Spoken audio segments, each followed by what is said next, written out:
卢县尉，又有何要问询的？今日无可问询，命案已了结。我来是告诉你，即刻起，你可以随意行动。如果想离开云顶，亦是你的自由了。等一等，命案已了结，凶手何人？是楚兵的游魂杀人。本县尉只缉拿人间凶犯，故而了结。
姐姐，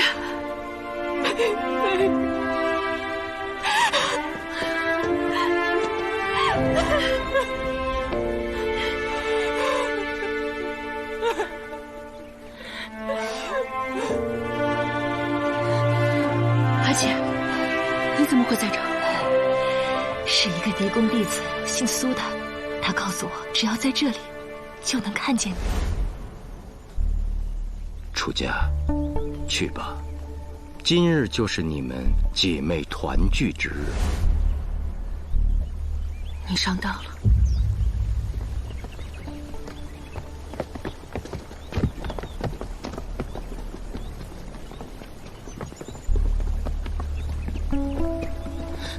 谁是你妹妹？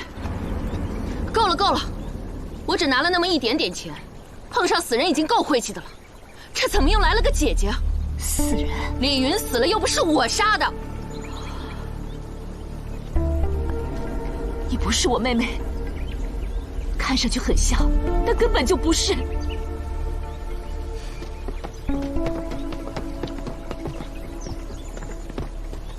你是谁？云顶县尉卢凌风亲口对我说，我自由了，去哪儿都可以。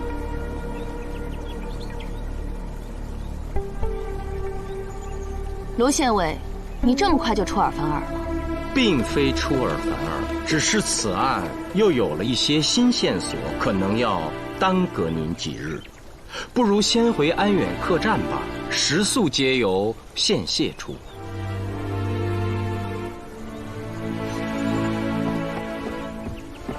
她不是我妹妹，看上去像，但根本就不是。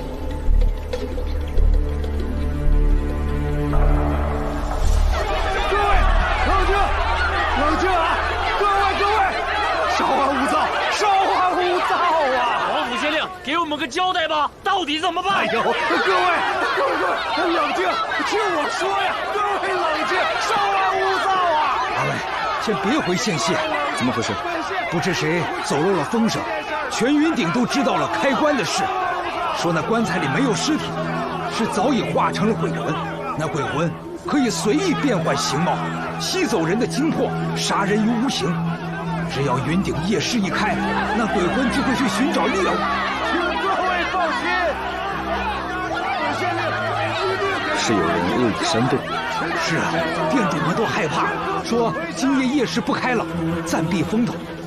这些人是来找县令的，让他赶紧请驱鬼降魔的法师，还有做酒生意的、做珠宝生意的大老板，威胁今日之内，若不捉到鬼魂，他们就撤出云顶。还等什么？赶紧去请驱鬼降魔的法师啊！是啊，不然我们的生意怎么做呀？如果再抓不到鬼，我们就撤出云顶。刘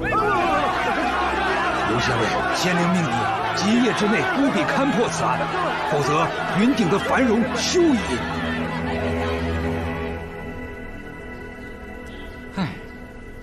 从人间到志怪，有时候隔着千山万水，有时候就隔着一层纸。此番西行，历经磨难，倒还从来没有遇到过这么奇怪的案子。面衣女子虽已身份暴露，但没有任何证据指向她杀人。我们现在要做的就是让这个案子从志怪回到人间。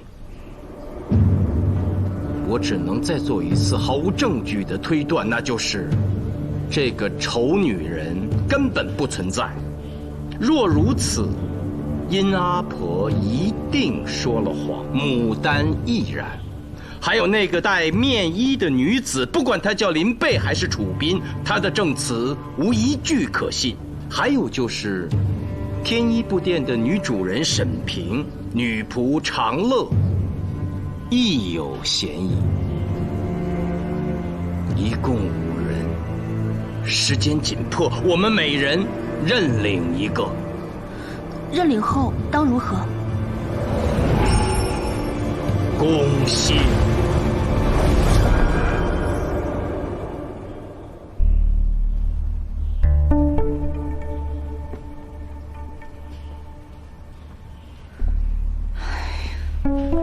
好了，看完你就可以走了。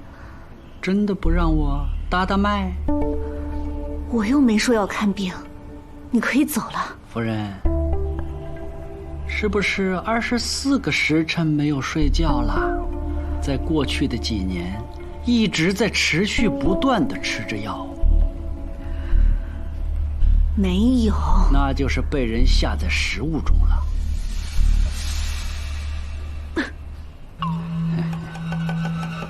关夫人的神色，应该已经知道被人下药了。此药让你头晕目眩，四肢无力，坐立不安，喜怒无常，说话没有气力，走路迈不开腿，吃上药就昏睡不醒，一旦醒来又难以入眠，除非再服此药。你怎么知道？像你这种被人下慢毒坑害的人，费某10几岁就治好过，如今坐堂云顶医馆，姓费名翘，字英俊，别号姬师。听说过。你治好了很多哑挪。我正想着这2天去找你呢。苏明见过楚小姐。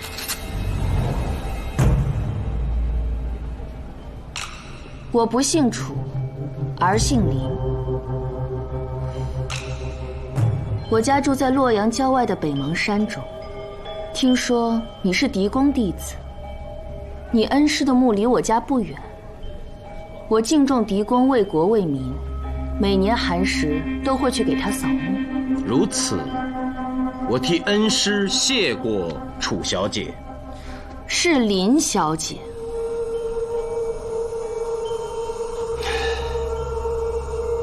好吧，林小姐，你已知我的底细，但我对你却几乎一无所知，只是听闻你杂艺惊绝，能模拟已故之人。我想，若是不能通亡灵的魂魄，怕是也不会学得那么像吧。林小姐能扮楚宾，那一定是了解他，并知晓他的过往，对吗？实不相瞒，苏某很是同情这个女子，尤其是我看到她写给李门的信，字里行间皆是血泪。林小姐，能把楚宾的故事讲给我听吗？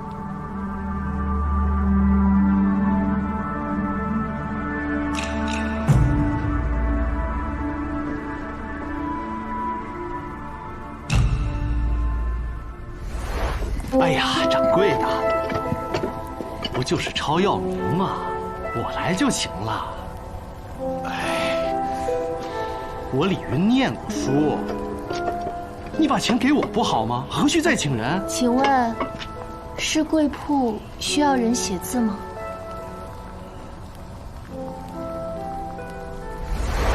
若不是家道中落，楚宾不可能出门替人写字。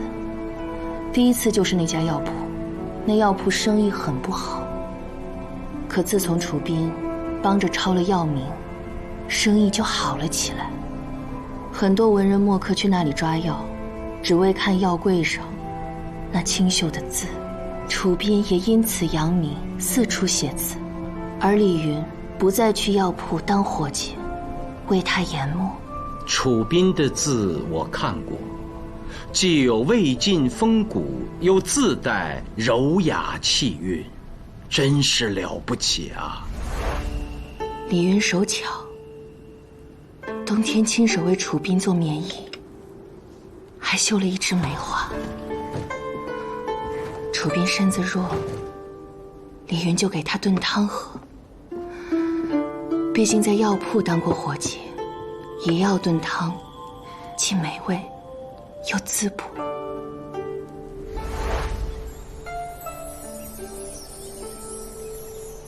后来，两个人私定终身，决定回云顶成亲。可是云顶抄书的活并不多，楚宾就只能劝李云出去找些营生。同窗方炯介绍，李云去云顶最有名的布店做了学徒。不久，楚宾就发现不对劲。你不是说带我回家乡后便娶我，如今为何又与那布店女子纠缠不清？何来纠缠不清？我是在学艺。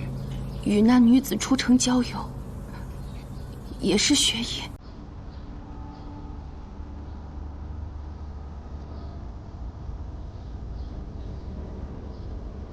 你跟踪我？楚宾从没跟踪过，只是李云忘了，方炯是认识楚宾的。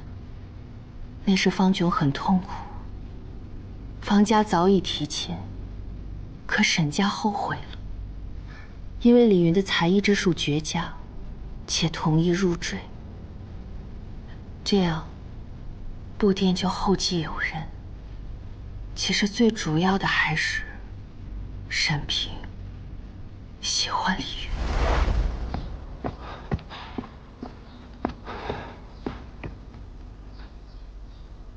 从明日起，我不会再去沈氏布店了。经过这些事情，我发现我最爱的还是你。你真的不再与那沈平来往了？楚宾，手艺也学得差不多了，我去贵方借贷一些银子，我们一起开个布店，你我一块儿经营，将来定会有好日子过。那一天，是楚宾到云顶后最幸福，也是最悲惨的一天了。李云为他煮了一碗白果茶。来，这茶好香啊！喝完，保准你的气色能够恢复过来。多谢郎君。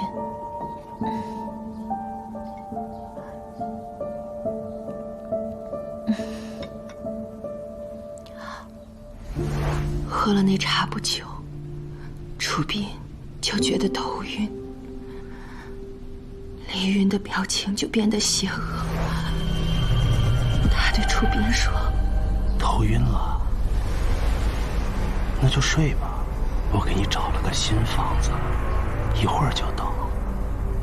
你在那儿可以好好睡觉，一直睡。”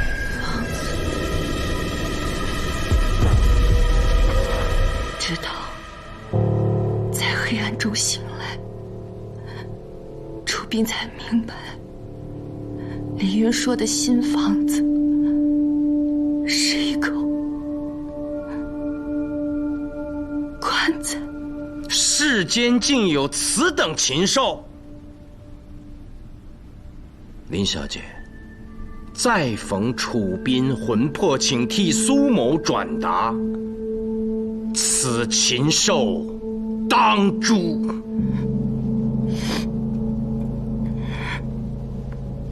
苏无名，听说你协助卢凌风捣毁了云顶仙阶，破获过很多奇案。我知道你今天来，不是听我讲故事的。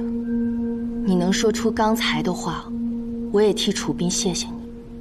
我本来可以把一切都告诉你，为过往做个了结。但你用楚家诱我，实在不该。你承认自己便是楚斌了？楚斌已死，世间只有林贝。若如此，你就是还没有从10年前的阴影中走出来。李云既负了楚斌，又下毒杀人，这种禽兽有什么权利带走楚斌半条性命？林贝就是半个楚斌。我第一次听你说这个名字的时候，便想到了。如今苏明协助云顶县尉探查命案，找寻真凶。你若参与了杀人，不管你叫楚斌还是叫林贝，你都难逃法网。你若没有杀人，即便你就是楚斌，也可以正大光明地走出去，开始新的生活，去感受和体味这盛世的繁华。大唐的云顶是大唐天子的，更是大唐儿女的。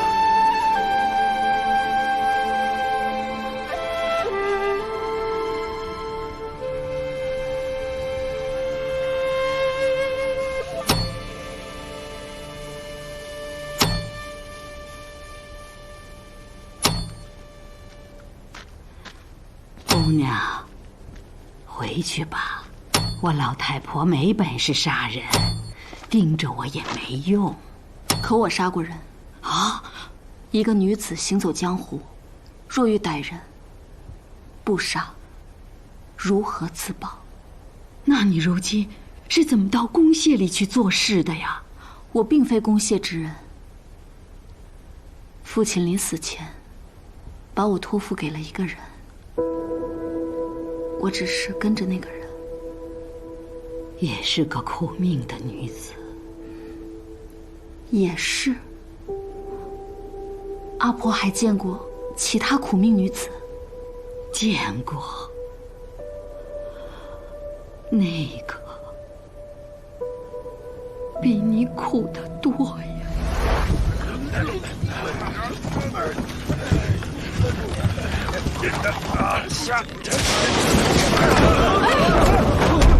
哎呀，你看他们怎么这么胡乱干活，你得管呐！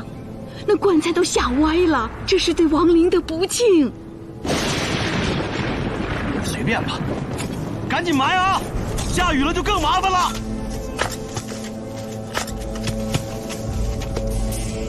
买完了你再给我烧点纸。那不行，死者是你娘子，这纸你得自己烧。你没看到马上就下雨了吗？那我再多给你点赏钱。你，哎。 行了，先躲会儿吧，反正镇主都走了，等雨停了再来。走吧。哎，你们怎么能这么干活啊？啊！你们不能走啊，不能走！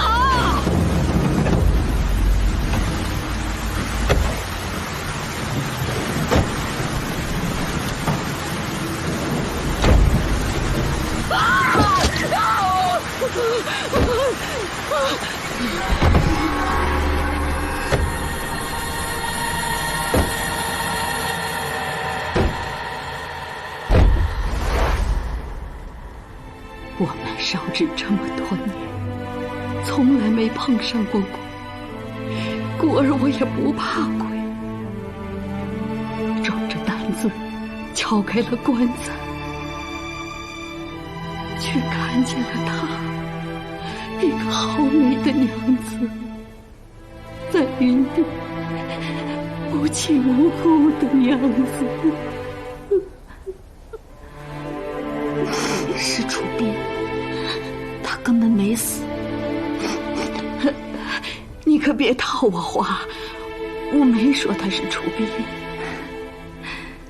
阿婆，您那时只卖烧纸，没开碧落小站吧？对呀，我猜，客栈是新开的，不超过半年。你怎么猜到的？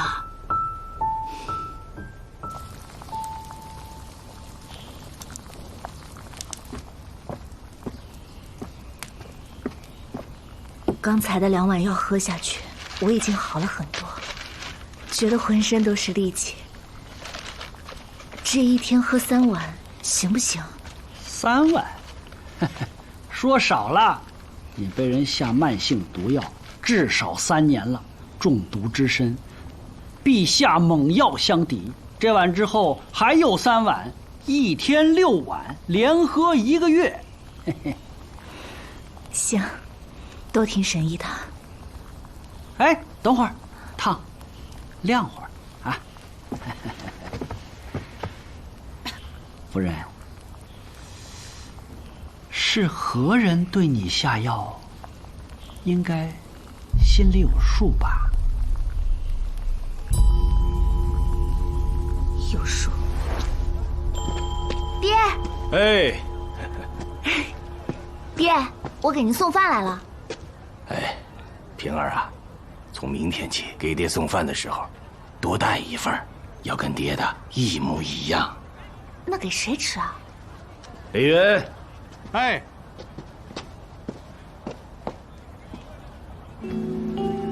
爹等了这么多年，终于在这云顶发现了一个裁剪的天才。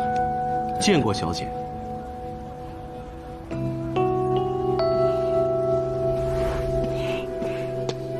李云，今天的牛肉好吃吗？不会是小姐亲自做的吧？就是呀。不好吃。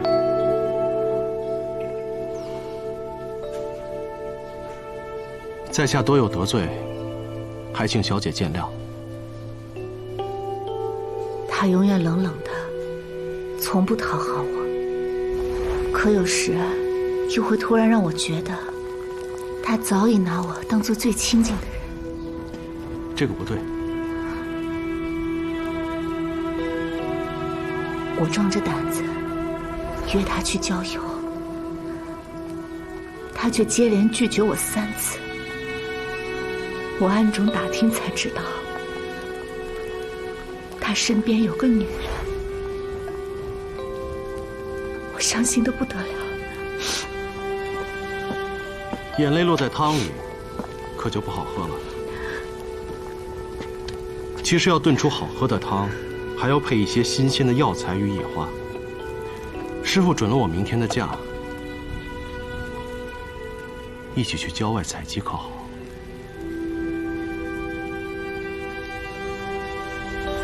在郊外，我问他是否要娶那个叫楚冰的女子，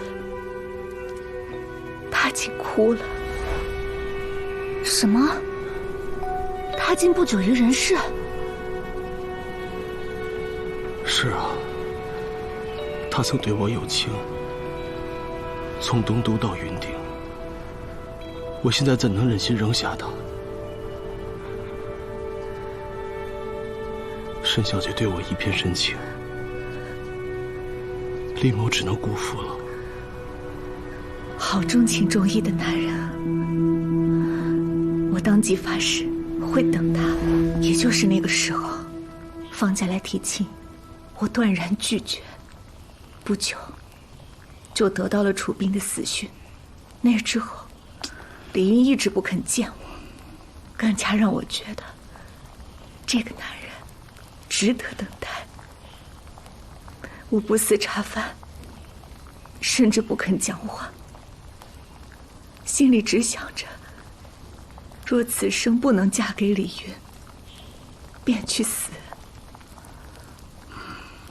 我父看出我的心思，竟亲自去求亲，以布店和所有家产做嫁妆，求李云从悲痛中走出，娶我这个可怜的相思女。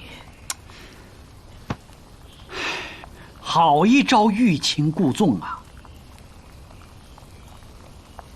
所以，沈氏布店就变成现在的天一布店。是啊。啊，不烫了，喝吧。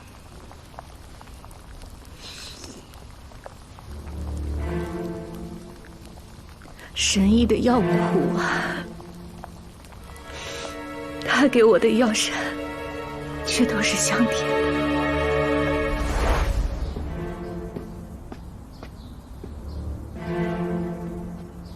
来，夫人，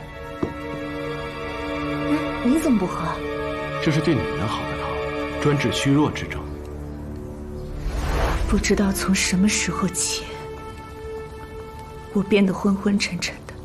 后来才知道，只要我睡下，他便出去。他裁剪手艺好，常有女人夜里约他去做衣服。哦，卢县尉名门之后，英俊潇洒，纵使大白天来牡丹这儿，牡丹也是心花怒放啊！你忘了对我的承诺。我打听过了，你的爹娘就你这么一个女儿，他们视你为掌上明珠。陆县尉为何提我爹娘？你觉得对不起他们？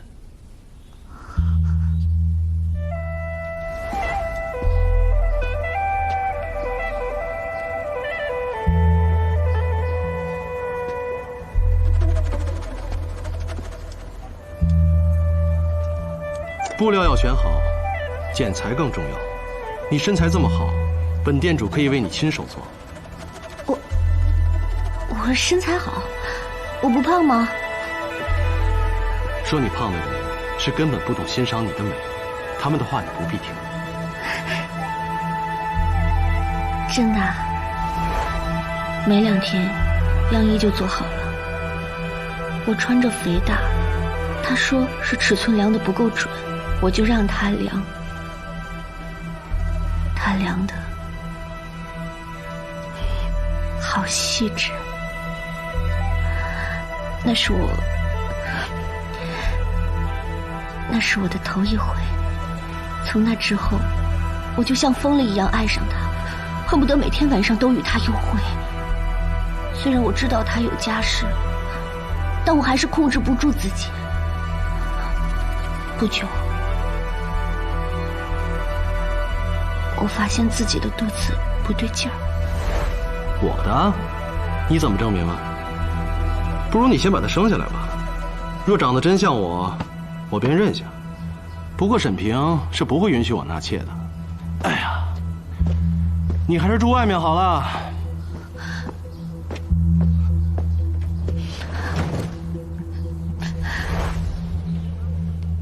我并未婚配，不敢把孩子生下来，只能背着爹娘求游走江湖的郎中帮忙打掉。可云顶是个小地方，又怎么能瞒得住？我爹被我活活气死了，我娘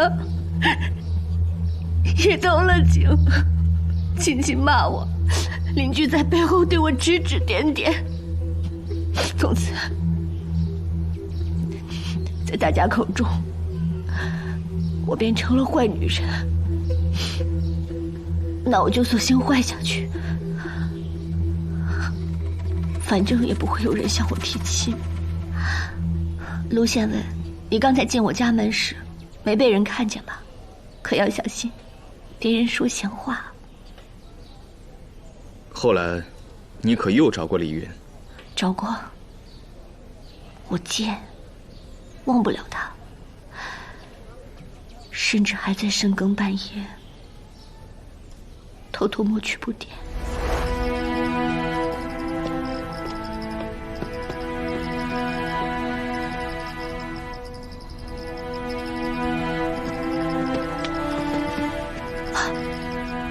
主人，放开我，莫被夫人看见。夫人睡，你也该陪我睡了。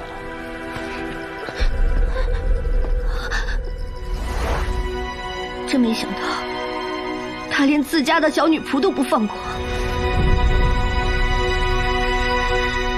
那年，我还很懵懂。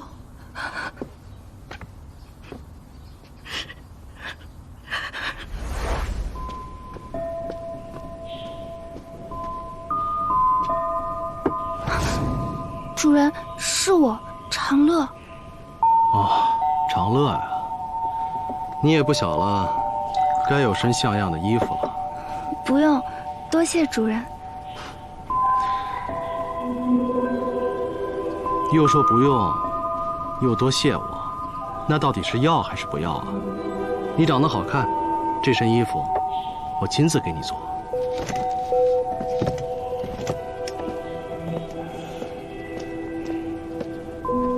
我生在官宦人家，因父亲犯了死罪，被打入奴籍。是夫人买下的我，可夫人脾气不好，偶尔打骂，主人却能这样对我，我自是无比感激。主人喜欢泡澡，都是我为他打水。那天，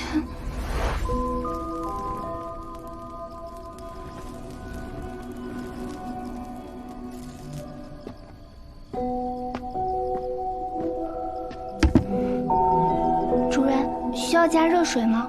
加。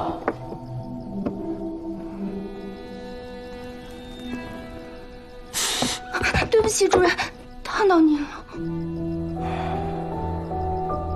多大点事，贵什么？起来。衣服合身吗？合身。我怎么觉得有点肥了？你是我的人，衣服合身才是天一布点的招牌。进来，我再帮你好好量量，改到合身为止。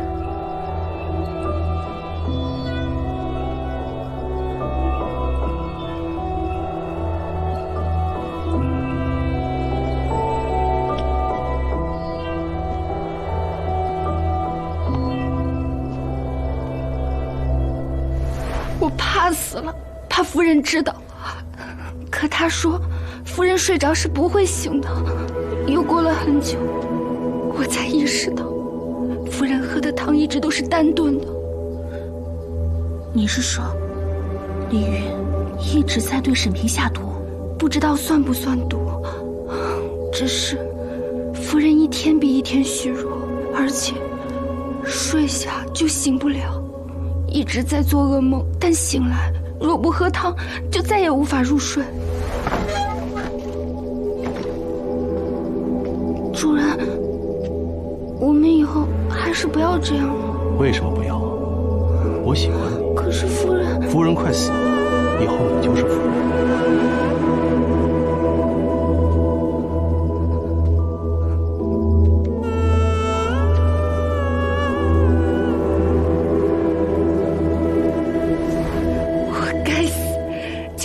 过当夫人的梦，我每夜都等着他召唤，可他还是经常出去。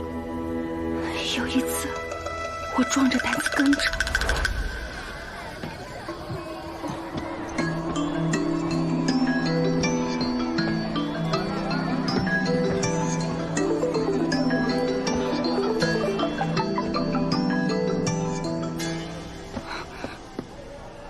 李云，你到底什么时候来杭州娶我呀？沈平病重，将不久于人世。我落魄时，她嫁给了我，我现在又岂能忍心抛下她？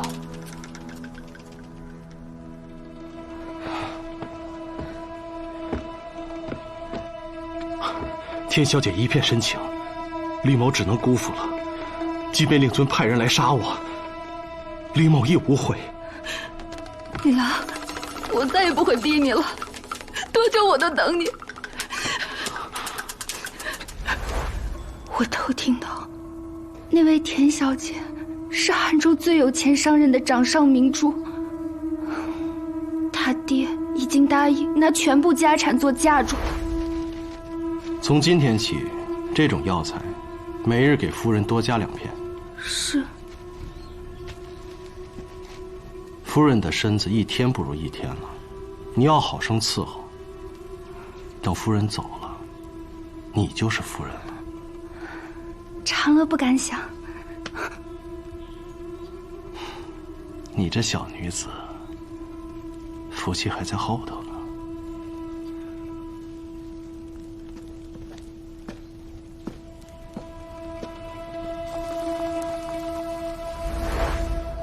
自那以后，我发现夫人睡得更沉，醒得更晚，身子更弱。我想，再这样下去，我就害死夫人了。所以，你把一切都告诉了沈平，准备和他一起？没有。我看大德对你也挺好的。是，我是个不要脸的，勾搭主人不成就只能勾搭仆人，这犯律法吗？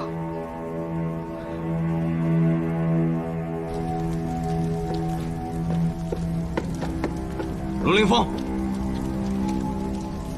看来你我一样，只能从李门身上突破口供了。不抱什么希望，只是想印证猜测。咱人的烛台在1楼，他手机错了。收起你那玩世不恭的样子，不从实招来，就不怕我断你为凶手吗？好啊，若一定要有人为李云偿命，那就让我来吧。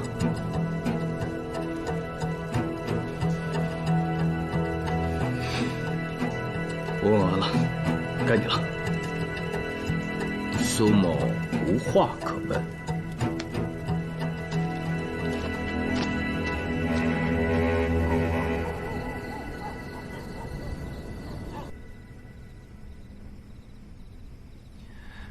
卢监尉，县校外仍聚集好几百人，皇甫县令都不能回家，特让我来问问，可查明凶手，或真有鬼魂杀人？罗机长，不是，那个，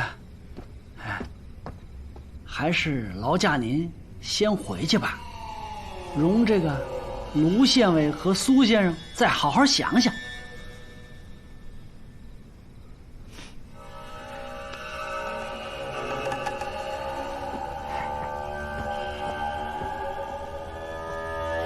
罗凌风，你是县尉。苏明，你平时话最多，今日之事，你们俩到底谁张嘴啊？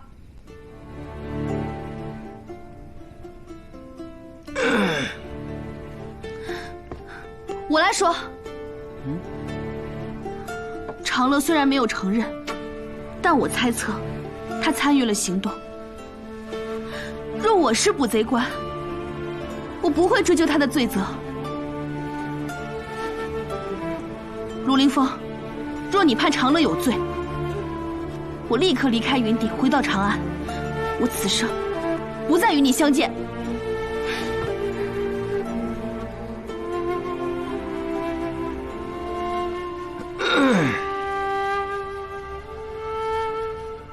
还是我来说吧。让我再来一次毫无证据的推测。还是我来说吧。让我再来一次毫无证据的推测。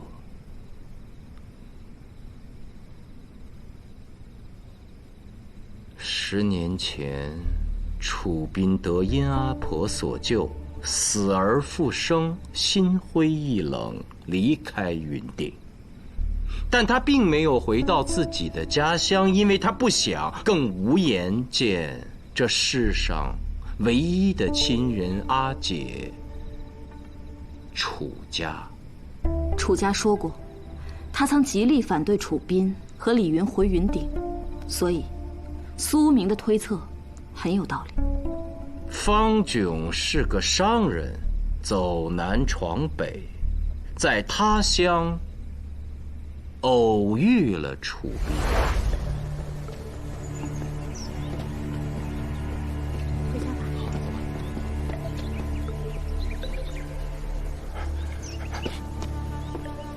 楚斌，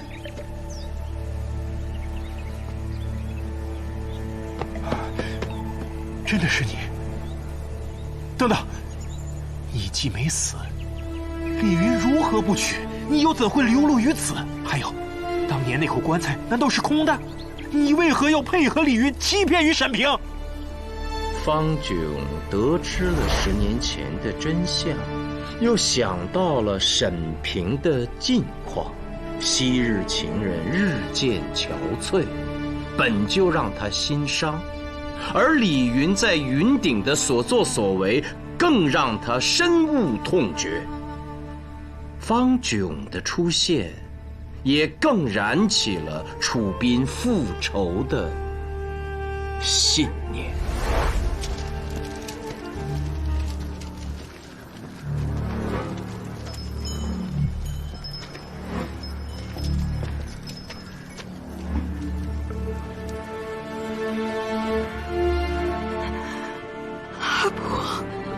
楚斌，楚斌啊！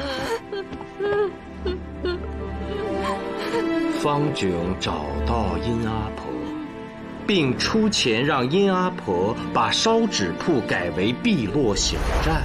小站开张后，常与男人幽会的牡丹变成了常客。同为受害者的牡丹也因此加入了复仇的阵营。与此同时，长乐不愿继续被李云玩弄，更不愿成为毒害沈平的帮凶，故而他向沈平坦白了一切。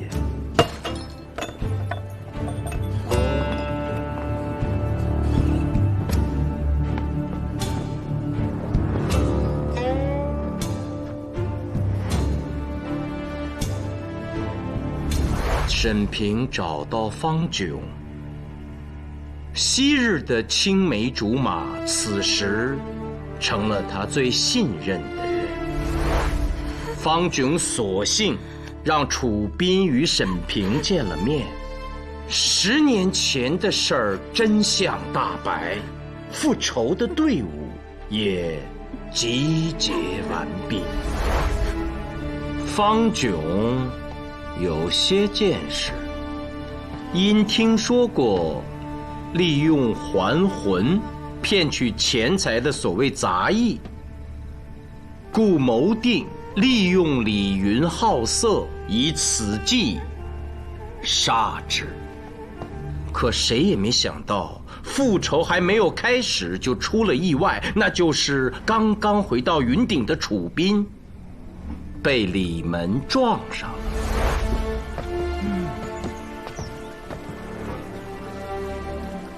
哎，站住！你是人是鬼啊？李门虽不务正业，但率性天真，更有正义感。李门，你自己选吧。吓唬我？你以为我怕死吗？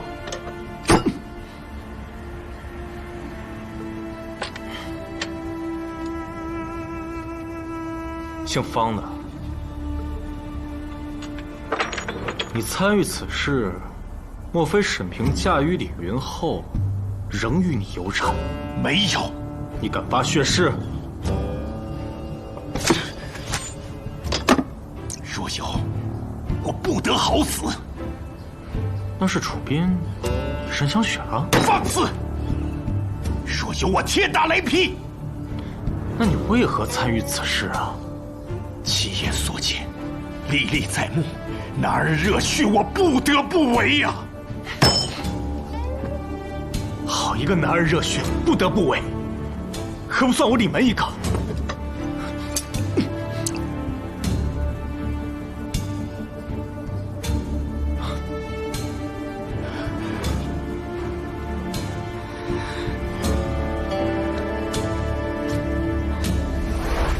李门的加入，让沈平和长乐有了不在杀人现场的证人。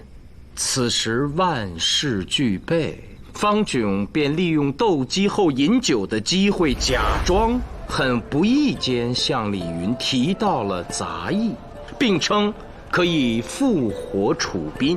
李云色胆包天，就中了圈套。案发之夜，方炯并未去碧落小站，而是在家设宴，通宵达旦。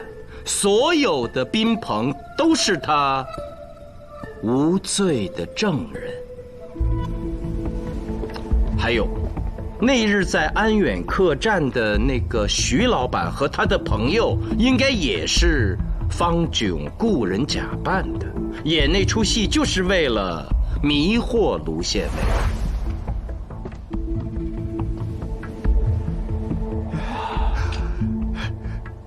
谢谢老板，谢谢老板，绝了！他真的能化身为我表姐，而且正是我16岁那年表姐的模样。多年来，终有一见，虽死无憾呐。那徐老板肯定是再续前缘，圆梦重温了。龌龊！当年我与表姐那是清清白白，那几块银铁你不是白花了？你就说你这点出息，俗！俗不可耐。是啊，我之前一直觉得不对劲，现在想来，就是一切都太凑巧了。至于那个丁大德，应没有参与谋杀，但他知情，所以过度紧张无法入睡，就连夜赶出了喜君的这件衣服。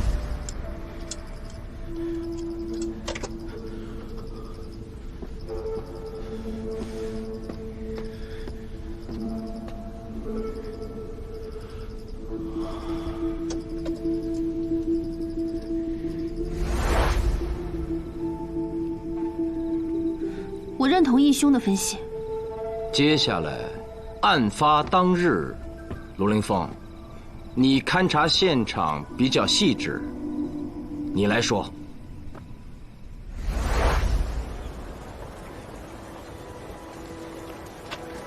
那封信是楚斌写的，至于信上的内容，就不得而知了。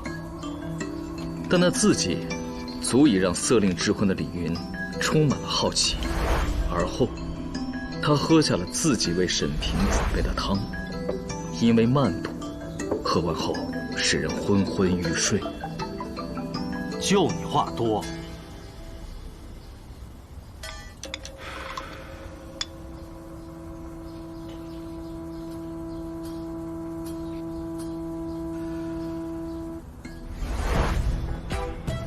我虽勘察了现场，但仍有很多事情想不明白。比如，李门砸李云的烛台为何会在1楼？现在只能推测出，在那一刻，李门后悔了。毕竟李云是他的堂兄，血脉相连。不用送，不要出这个门。堂兄，你可是要上牢，与女子幽会？你小子猜到了。你这辈子害了多少女人啊？你就不怕女人害你吗？关你屁事啊！你小子穷到1年半载没碰过女人了吧？你长得一表人才，就不能学学我吗？我学你什么？你这个禽兽！我告诉你，想活命就别上楼！你疯了！听我说，李云，不要上楼了，赶紧回家，跪下向沈平道歉，向所有你亏欠过的女人道歉。你有病吧？你才有病！我在救你！你救我！你救我啊！救我！混蛋啊！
那个玉桶是专门给李云准备的，在整个上仙坊找不到第2个家庭客栈会有玉桶能直接将水排到楼下，有此玉桶就能快速将证据销毁。那个推车的老者会在每天同一时间经过后巷，李门算准时间从2楼爬下，就是在给自己找不在场的证明。宿命，再将验尸所得说一遍。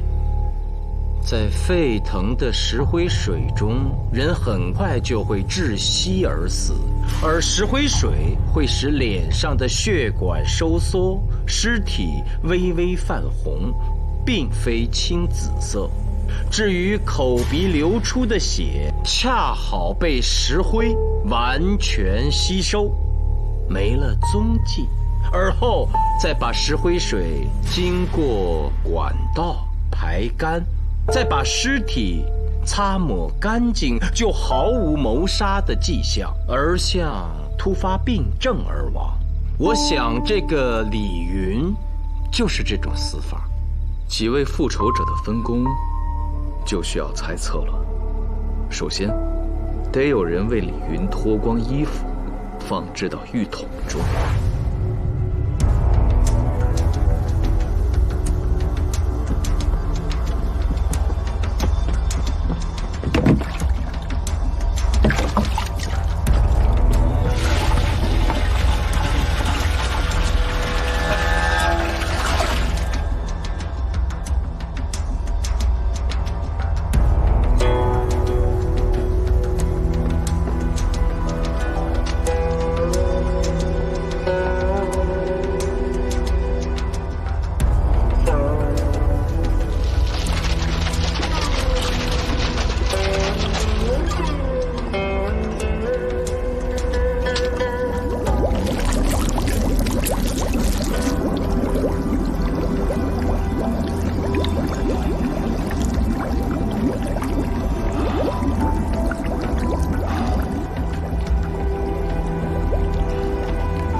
据猜测，楚兵并未直接动手，毕竟他被伤得最深，也爱得最深。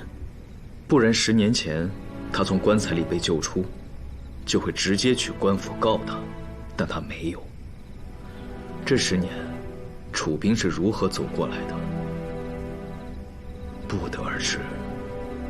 但是10年后，他最终选择复仇，绝不仅仅是因为他自己的遭遇，恐怕他是知道了那其他几位受害女子的经历。根据初步探查，被李云欺骗的女子绝不止这几个。这个李云早就该死，他们干得漂亮。你瞪我做什么？若是我一定用剑划开他的胸膛，看看他的心到底是什么颜色。樱桃，你现在也算是为公谢做事，该说什么不该说什么，多少得有点分寸。我才不管呢。那如何结案？对呀，你们俩说了半天，结论是什么？此案无凶。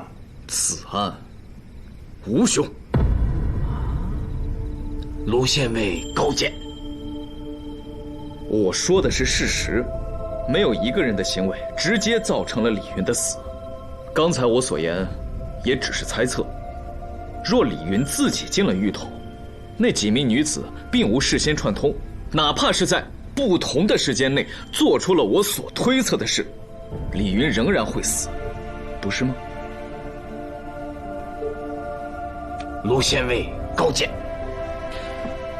苏无名，我知你巧舌如簧，但恭维我没用。快随我去向皇甫县令交差。哎，不是说有百姓围了县县吗？怎么没人？是啊，按说索隆不会误传消息。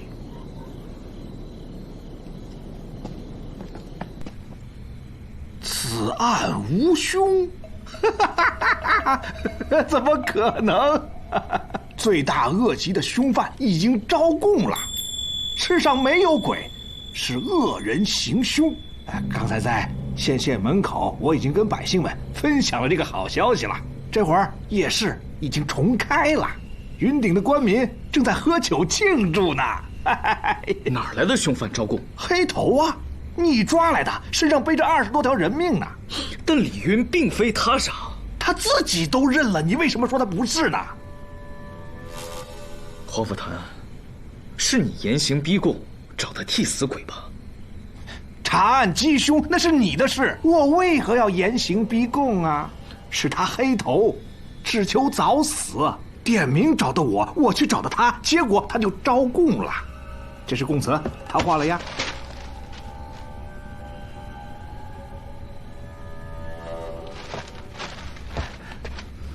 不到24个时辰，就破此鬼案，破除鬼魂杀人的谣言。罗兄，你有力大功一件。可这并非本案实情啊！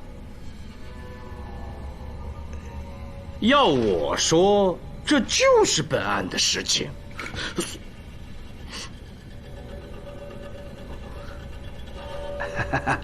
咱们是不是得去喝点庆祝一下？就去夜市，与民同乐，如何？县令这个主意好，走，喝酒去。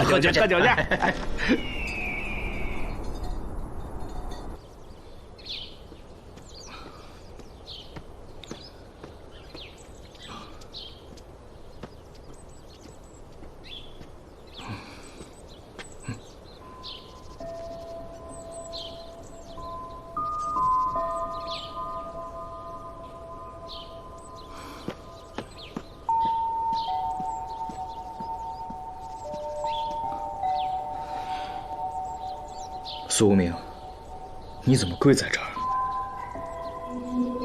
这是洛阳恩师墓的方向。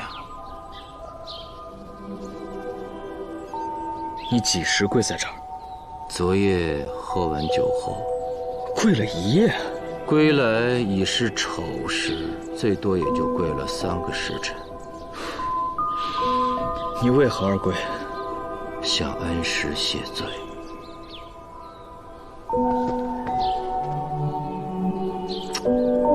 其实你不必跪了，恩师已经原谅咱们了。恩师说了什么？楚兵被俘，忍恨10年；沈平被骗，几乎丧命；牡丹被欺，民节尽毁；长乐被辱，鲜花零落。这些女子都值得同情，不应该被惩处。可我身为县尉，留此错案，100年后有何脸面见恩师？恩师也说了，为官者最重要的是为民做事，有时对错只在民心。好了，扶我起来吧，快点儿，我起不来了。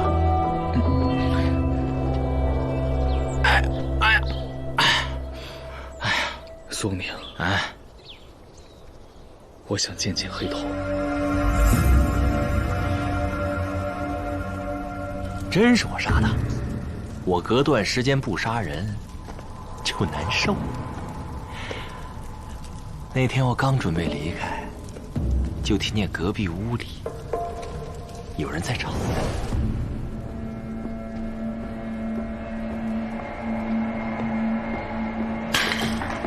你明明答应过要娶我的。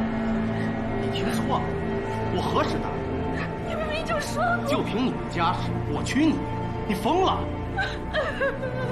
结果出来一个女子，看着就不大好，我那叫一个气呀！我就冲进屋里，将那个叫李云的扔进浴桶。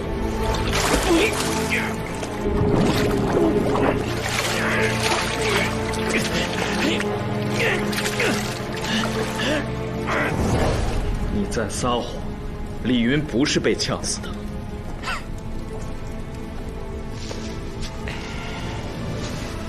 对呀，他当时没死，只不过是晕了而已。这杀人嘛，我黑头什么法子都用过，也想试试新花样。那天我身上揣着石灰。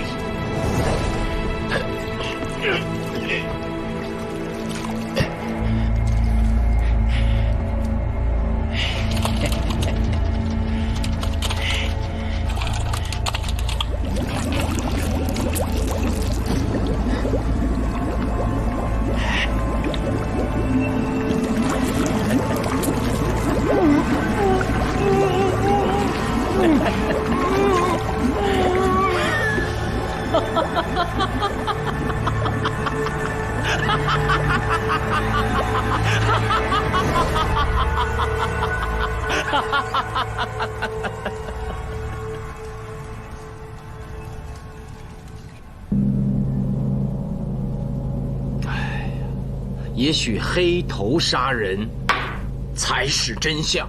可是我查了，黑头入狱之后并无与他人串供。既如此，就不要想了，彻底把这个案子忘了，永远忘了。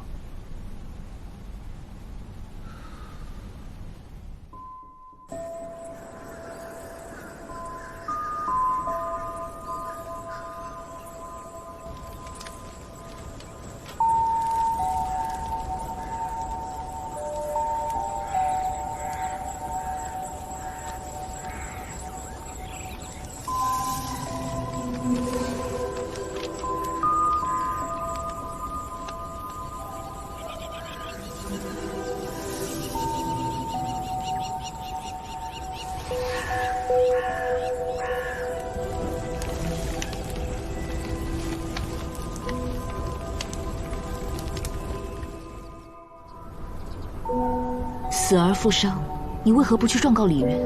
我孤身一人，又无凭无证，如何能告得赢他？你为何不回家乡找我？当初我不听阿姐劝告，轻信负心人，又有何颜面再见阿姐？这10年，你受苦了。行尸走肉，何苦之有？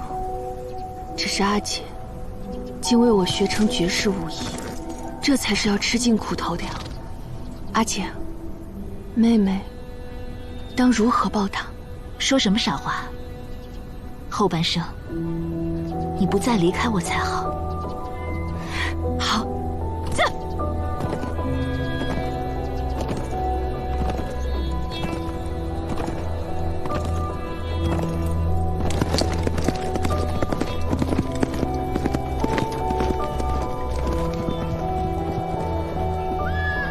看他们的背影，好像2个女侠呀。是啊，愿他们纵横在大唐山水间，再不分开。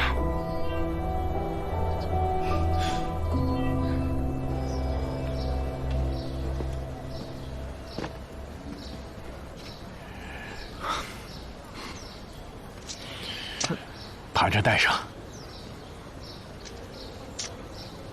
哼，少了点吧。这我不能要。哎，拿着。哎，真不行。你我歃血为盟，便是兄弟。去沙州开动摇是苦差事，若实在干不下去，就来云顶，跟着阿兄做生意。阿兄是永远的阿兄，但你们能养活自己。大唐的天空下，只要心存良善，且舍得卖力气，就一定饿不死。阿兄的好意我心领了，就此别过。就此别过。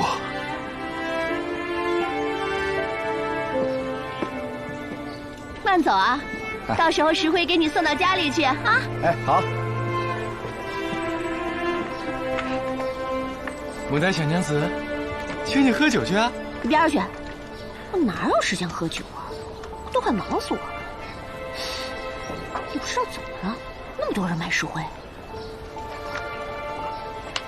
我告诉你啊，我牡丹可是正经人，要是不想娶我，谁也别来招惹我。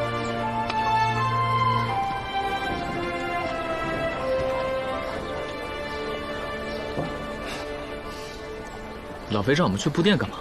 我哪知道？牡丹娘子，哎，我可听说了，这老肥每天都亲自去给那个沈平熬药，一待就待半天，老伤心了。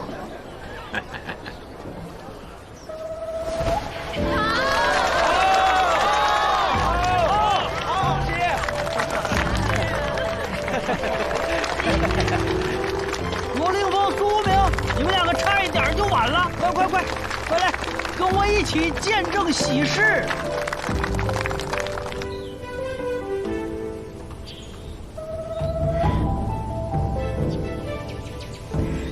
义父在上，女儿给您磕头。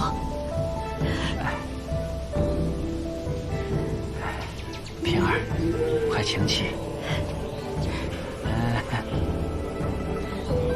今日大喜，我老费破例喝酒，而且要不醉不归，如何？准了。罗县尉，你觉得呢？准。好。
看花眼了呢。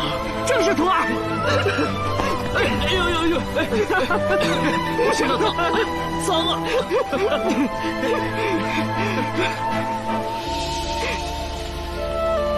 半年没有见，你怎么一下子长这么高了？长高了才能和师父探破诡案，诛杀奸邪啊！哪儿来的少年？好大的口气！你有何本事可以诛杀奸邪啊？你小看我，就是小看我师父。不服试试？试试就试试。小环，这是本县旗长。我管他什么长。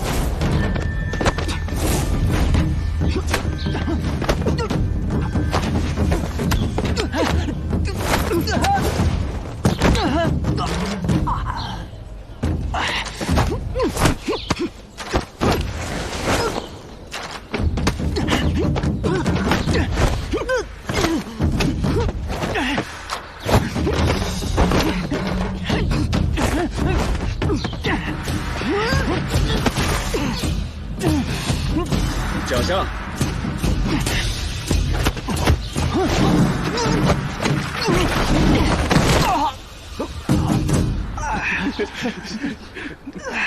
卢县尉，你偏袒他！他是我亲师傅，我是他亲徒儿，他不偏袒我，难道偏袒你啊？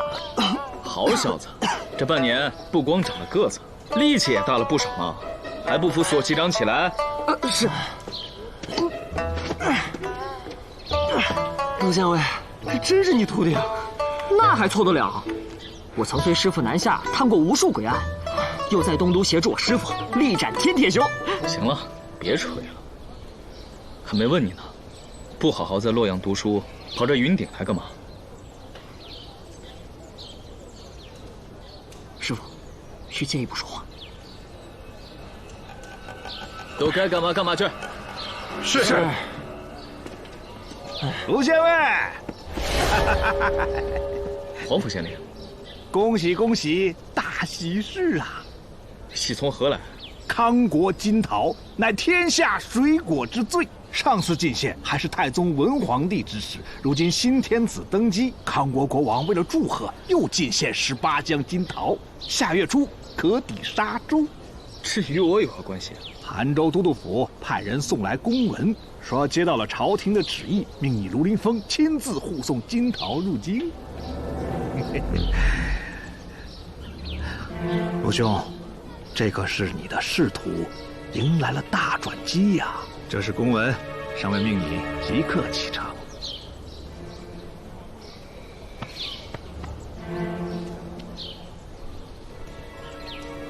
护送金桃啊！在崇念寺如何呀？有最好的先生专门教我念书，每日的餐食也都是最好的。我个子长得快，所以每隔2个月，寺主都会做新衣服给我穿。薛欢从小到大，从来没过过这么好的日子。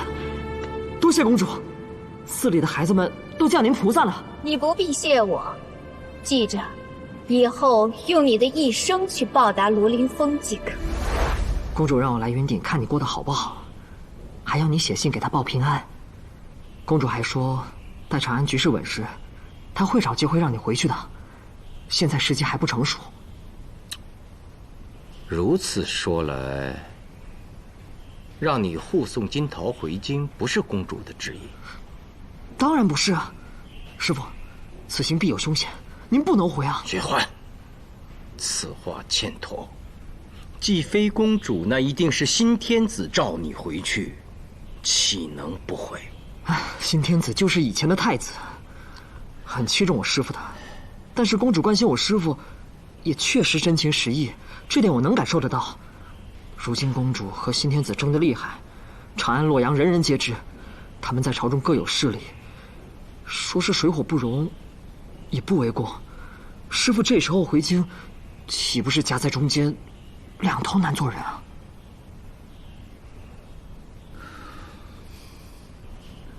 薛华，你怎么一下子长得比我都高了？啊，走走走，跟我回屋好好聊聊。我去订最好的酒楼，今夜我们一醉方休。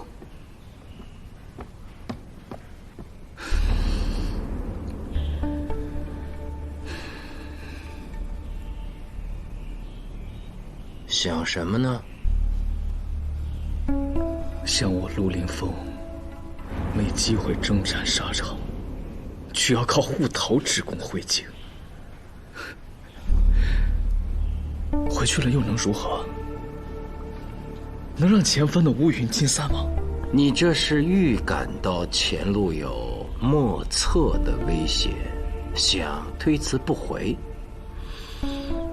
我是不想白白浪费光阴，与其陷入这种争斗，不如在云顶的田间地头，为百姓挖一条水渠。能说出这句话，恩师在天有灵也会为你高兴的。只是天子有诏，岂能不回啊？长安始终在我心头，每在梦中折返，为社稷殊死一搏。现在朝廷既有令，韩州都督府也有公文，不能不回。对了，前2天皇甫县令跟我说，想请你苏无名做云顶的侍婢师，我看挺好。将来云顶的商业繁荣，市场秩序，就靠你了。再加上老费的云顶医馆，我陆凌风也算是给云顶留下2大能人。你这甚是悲观啊！既如此，你师兄我又岂能看着你卷入漩涡而不闻不问啊？一个人在云顶偏安享乐，就算为了喜君，我求你留在云顶，好好照顾他，如遇良人。你住嘴！喜君对你一往情深，你怎么能说这种话？再说，谁能劝住喜君不跟你回京？那可如何是好？薛环，小薛环，薛环，老费。哎呀，不到1年呢，你这英武之姿，颇有几分你师父的影子啊！有你这样的少年，未来我大唐何惧强敌呀？说得好，这句话说出了我大唐的100年之计，心系天下呀，老费。酒楼订好了，太好了！哎，去沙洲之事你们怎么看啊？我记得在魔家殿时，卢凌风曾说，西行是为了带着家属去莫高窟还愿，当时以为是谎称，现在看来是早有预谋啊。敦煌莫高窟自东晋开凿以来，以壁画闻名于天下。咱们这一路西行都到云顶了，卢县尉能不带着喜君去看看莫高窟？此生能去敦煌，确实是我的梦想。卢凌风也不止1次提要带我去，没想到这么快就要达成此愿，我真是高兴的不知道说什么了。我就说他肯定会高兴吧。那是，敦煌不仅壁画闻名于天下，也是西域大漠中最亮的那颗明珠。关键是有好酒啊，那比云顶的还好呢。鸡师公，费叔，你不是戒酒了吗？啊，是啊，可我当时是说，我若不把云顶的哑奴都治好，我就再也不喝酒了，是这么说的吧？好像是吧。哎，我听说这哑奴已经痊愈9成，可还剩1成呢。那1成，就我那些徒子徒孙都已经掌握好了治疗方法了。今夏之前，我保证所有的哑奴都如数恢复如初。故此去沙洲，我小酌怡情，大醉抒怀，这可以吧？这个。好，那就这么说定了。你我6人，明日启程，继续西行，去敦煌。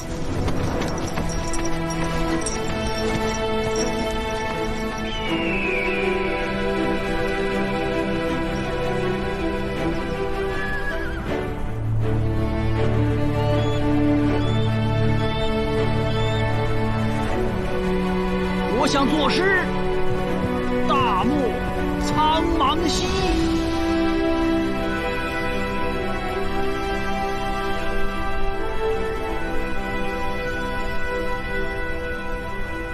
塞外苍茫兮。主要是我这葫芦里没酒了。你这哪叫诗啊？哎，我倒想起2句来，看你们谁能接下去。行叹荣辉远，坐怜衣带奢。交河浮绝塞，弱水尽流沙。这个我也知道，是骆宾王写的。后面2句是吕思徒飘梗，归期未及瓜。命知心断绝，夜夜弃胡笳。这是骆宾王的《晚渡天山有怀经意》好诗。我也记得2句：弓弦抱汉乐，马足见胡尘。不求生入塞，唯当